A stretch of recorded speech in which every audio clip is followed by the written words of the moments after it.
So very last part of our notes on sponges, and then determined to leave that in here.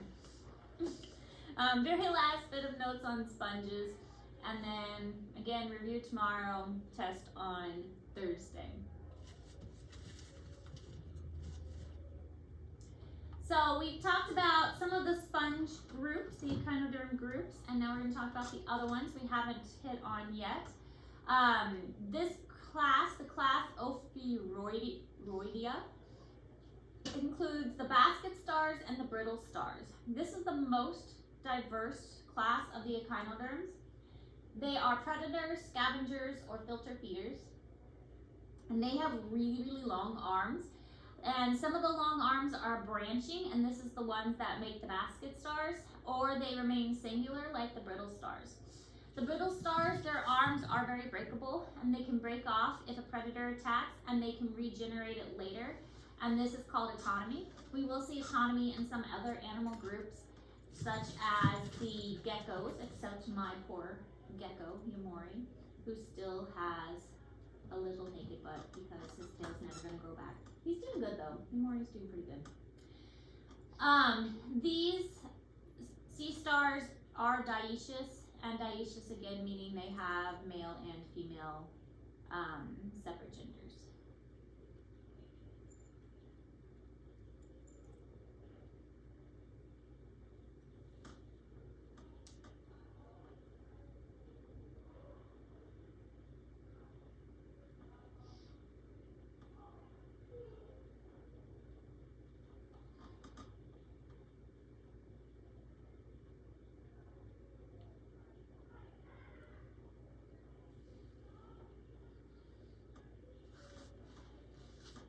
Also, I'm celebrating. This is the last week of football.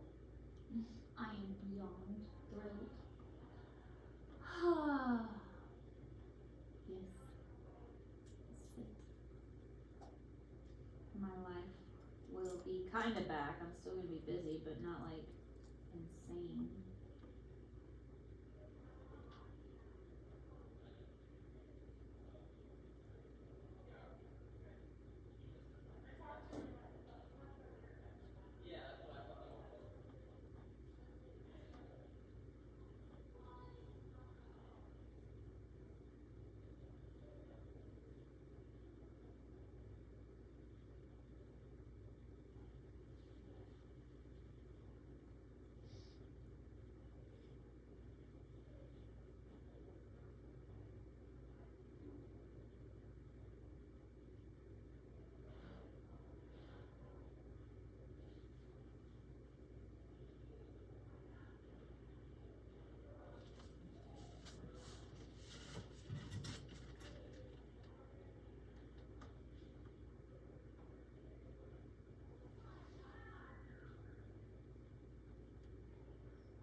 So this is what a basket star looks like, and you can see why it would be called a basket star.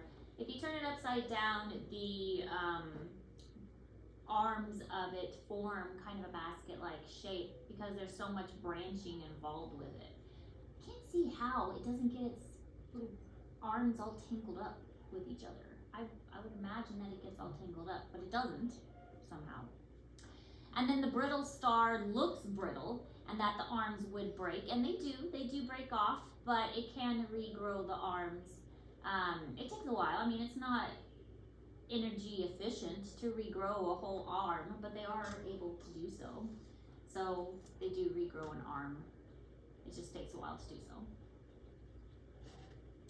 All right, so then we have the class Echinoidea. Echinoidea are sea urchins and sand dollars. And we looked at some of the examples in the preservative the other day last week. Sand dollars live closely together because it's good for reproduction. And these are the ones that can kind of live in the sand and beaches. They look quite different alive versus dead. When they're dried out, they're kind of white. But when they're alive, they're more of a grayish color. We'll look at an example in one of the pictures of a live one versus a dead one side by side. Sea urchins can move their spines. They're placed in kind of like a ball in a socket, and so the spines can actually move in a rotational kind of pattern. And sea urchin spines are hollow like needles, and some of them can contain quite dangerous venom that can be injected. So if a person were to step on them because they're not paying attention, they're walking through a coral reef or through some water next to a beach or something, if you step on a sea urchin, not comfortable, not something you're wanting to do.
So they have tube feet that are similar to the sea stars.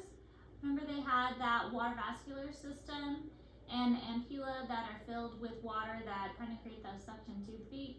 The sand dollars bury themselves in the substrate, and they have a chewing mouth part that's called the Aristotle's lantern. The Aristotle's lantern are going to cut food into smaller bits, kind of similar to our teeth, how our teeth cuts food into smaller bits. And it's basically just kind of a weird mouth, a very uniquely strange mouth. And I don't know why they call it the Aristotle's lantern, but it's used to cut up food into smaller pieces. Just saw this animal before that wasn't neat either.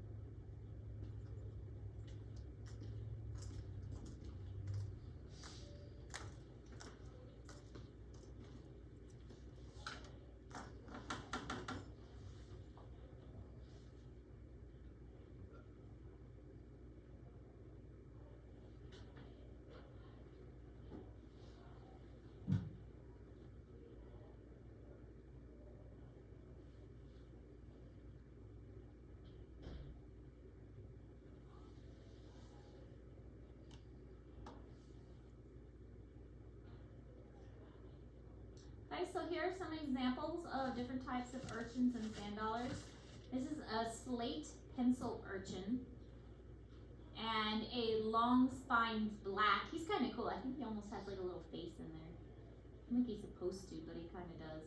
And you can see why stepping on these would not feel very good. They're very pokey, and if they have venom in there as well, because they're long and hollow, that's going to hurt. We have a purple urchin, and then this is what a sand dollar looks like. So this one obviously is alive and has more of a grayish brownish tone, and this one is what a dead sand dollar would look like. So it has more kind of like the crunchy outer shell. It's very dried up, and these I'm sure you've seen at like craft stores or other places before, but this is one that has dried out, and then this is the live version of a sand dollar. So sea urchins can be harmful to coral reefs. That Aristotle's lantern is actually very good at chewing coral and eating coral. So they are very harmful to reefs by eating the coral. And the corals are already suffering because of global warming. So it's not good for the sea urchins to come around and chomp on them when they're already being damaged and in a very fragile state. Sea urchins, however, are edible by people. So there will be people that go out to a coral reefs and catch the urchins. Sometimes you see like natives, they have like a forked stick and they'll go down and they'll grab the urchins with the stick and then put them in a bag. You don't want to grab them with your hands, again, the whole venom thing. But we can eat the urchins, which is kind of a benefit because that prevents them from eating the coral reefs.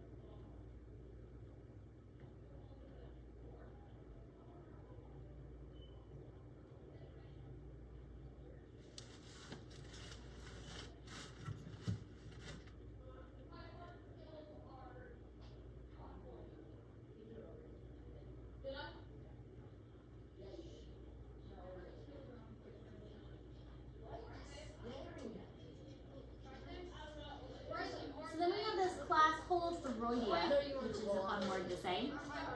Oh, the sea cucumbers. I almost forgot about the sea cucumbers. I forget the sea cucumbers. For some reason, these are in the same group as sea stars. Even though they don't look anything like sea stars, they're in the same one as sea stars. They have no arms and they lay on one side, which usually gets flattened into their ventral side. They have microscopic ossicles. So the hard kind of crunchiness that makes sea stars hard and crunchy, theirs are microscopic. They are dioecious and they have external fertilization.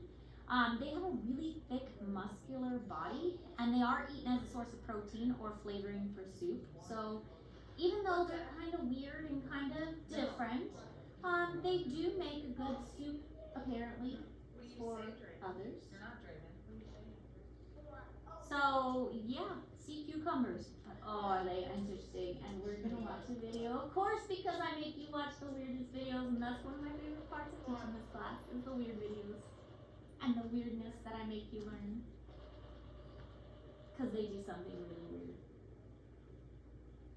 that you'll probably find disgusting, because it is disgusting.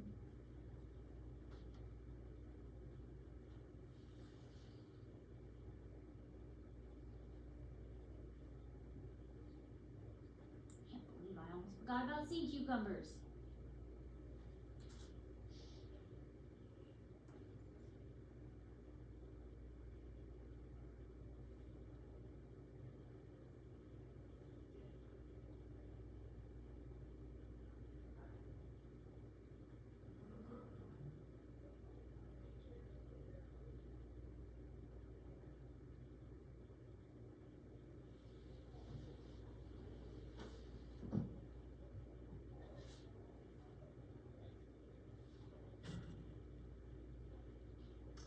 So with this group, the madrepore plate is internal. They still have tube feet, although some of them are modified and they're not used for moving. They have tentacles that are covered in mucus that they use for capturing their food. And then with them, it's all about the backside. They use their anus and the respiratory trees to breathe. The respiratory tree comes out the backside.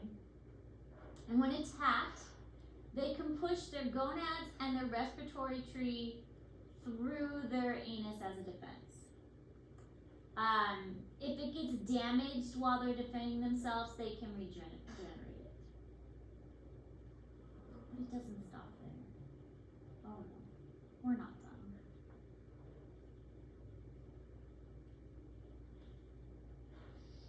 It gets worse. Or more interesting, depending on how you look at it.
This is what they look like.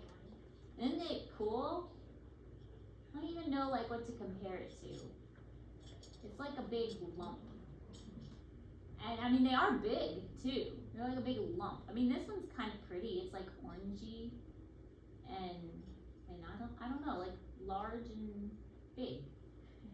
So this is the tentacles that come out the front for gathering food. And then they have the little tube feet here at the bottom. And then this is the respiratory tree that comes out the back to defend itself. And so it'll spit that out the back along with its like intestines to kind of protect itself if something is threatening it. So, pretty neat. Now the videos. Some animals go to quite extreme depths in their quest to find a secure place to lodge. A pearlfish is looking for exactly that, a hidey hole. This cumbersome oddball could be the answer. A rather strange looking lump known as a sea cucumber. It spends its days sucking sand in through one end of its body, extracting anything nutritious from it, and passing what it doesn't want out the other end. It's the ultimate beachcomber. Okay, it's revolting, but could this walking colon be a safe haven?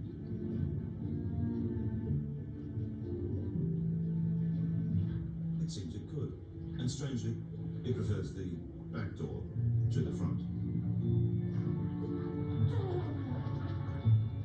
Any port in a storm?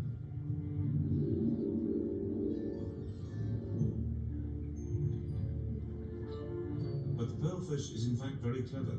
Sea cucumbers are repulsive to most predators, meaning the crafty lodger is safe inside.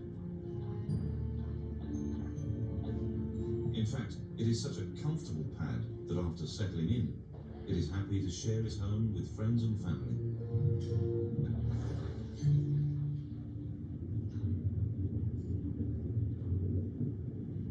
So the sea cucumber and the pearlfish have a symbiotic relationship. The pearlfish lives in the backside of the sea cucumber. Isn't that interesting? Because the sea cucumber is, like I said, repulsive to many other things. It's a safe place for the pearlfish, and it doesn't really hurt the sea cucumber, so the fish is safe in there. Now this one shows how it expels the intestines and the respiratory tree to protect itself.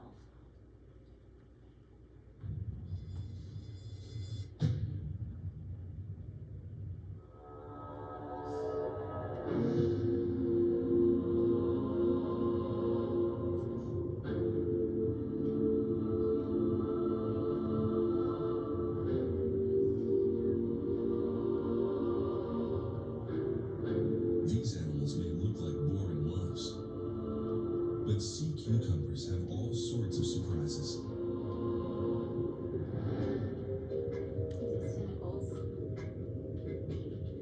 This hairy sea cucumber takes several hours to burrow into the sand. Its body now safely hidden, it's time to eat. It unfurls its feathery tentacles. Any microscopic morsel it finds gets pulled down into its mouth. A miniature forest of cukes filter the water clean of organic debris. But at the first sign of trouble, the forest vanishes to feed another time. It knows no fear, possibly because it has no brain. Instead, a nerve ring around its mouth tells it when to move, when to fight, and when to eat.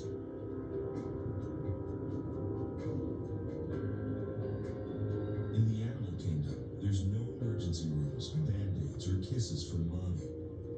Fighting takes guts.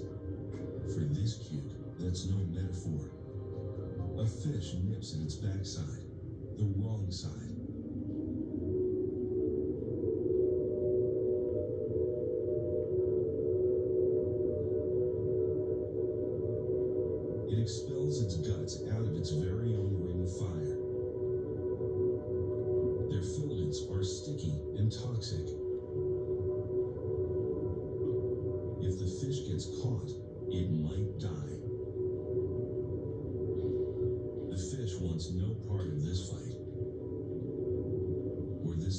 surprisingly resourceful lump.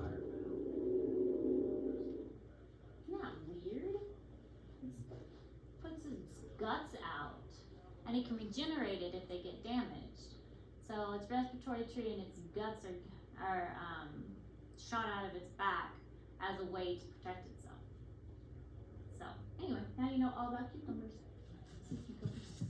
And we can eat them too. People eat them after all that.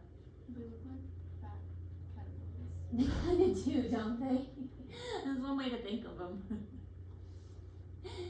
All right, class Crinoidea.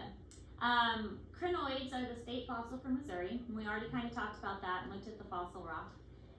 They're sea lilies and feather stars. These are the most primitive echinoderms. Sea lilies attached permanently by a stalk to the ground, and they have 2 feet that line the feather-like arms. Now, feather stars are similar, but they don't have a stalk, and they can kind of float and move around. Both are dioecious, and both can also regenerate. So one of them is attached by a stalk, and one of them, the feather stars, are not attached. So they just kind of float and kind of fly, well, not fly, float around.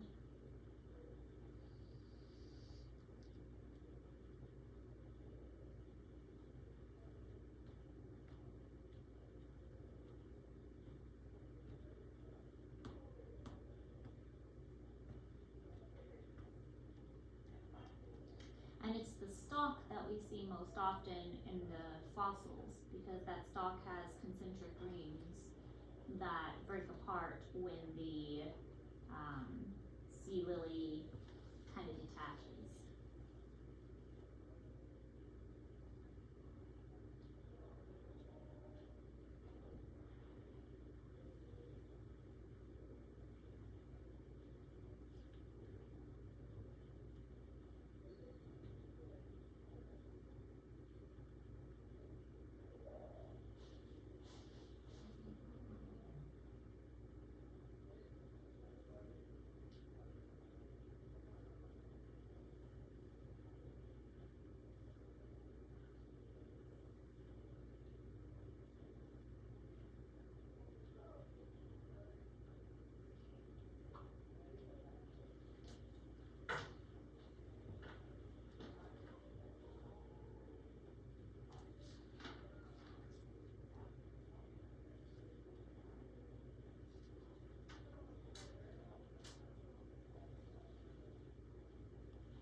So here you see the sea lily. You can understand why people would think it might have been a plant at one time, but actually related to the sea stars. Here is the fossilized version. It's very pretty. I'd love to find a fossil like this, but no. Most of the time we find the stem broken up in little pieces. Very rarely do we find a full and complete fossil like this. This is the feather star. So imagine just this top part without the stem, and they float around like this. Very beautiful. And then this is another feather star. This one's got some like creepy little legs on the bottom where it's creeping along, but also very pretty. It's like a gorgeous one. It looks like a feather. And then we have class Concentricloidea. That's a fun word too. Class Concentricloidea are sea daisies. There are only 3 species in this group, and recently discovered, I say recently discovered, I don't know how recently that actually means. I'll have to look it up. But in the deep ocean dirt or sludge. They're about 1 centimeter, so really, I mean, you can see why they've gone undiscovered for so long, when 1 centimeter in deep ocean dirt. And they don't have any arms. There are no really internal organs, because if they're that small, they're really just absorbing things from across the ocean floor. They hold their young inside, but they're not really sure how fertilization occurs. If they're that tiny, they don't really know much about them at all. not much known about these at all. I'm gonna look up when they were discovered.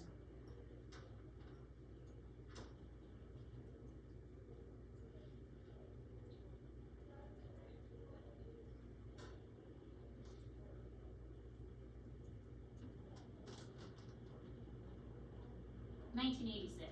So I guess it's not that recent. But as far as like science goes, 1986 wasn't too long ago.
So this is what they look like.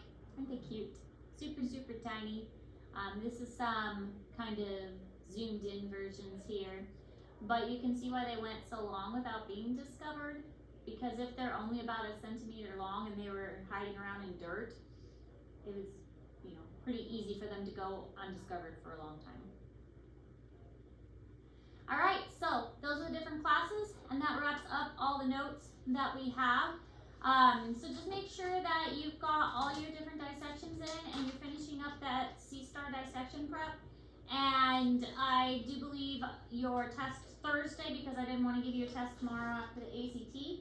So the rest of this time is just going to be study time, working on your C-star prep. And yeah, just getting ready for your test on Thursday. I think we have, I think it's a quizzes tomorrow, because I think we just played Kahoot, so quizzes is next. So we'll do that tomorrow as well to help us study and get ready for Thursday. Questions? Arthropoda will be next. So we'll do arthropoda for our next unit.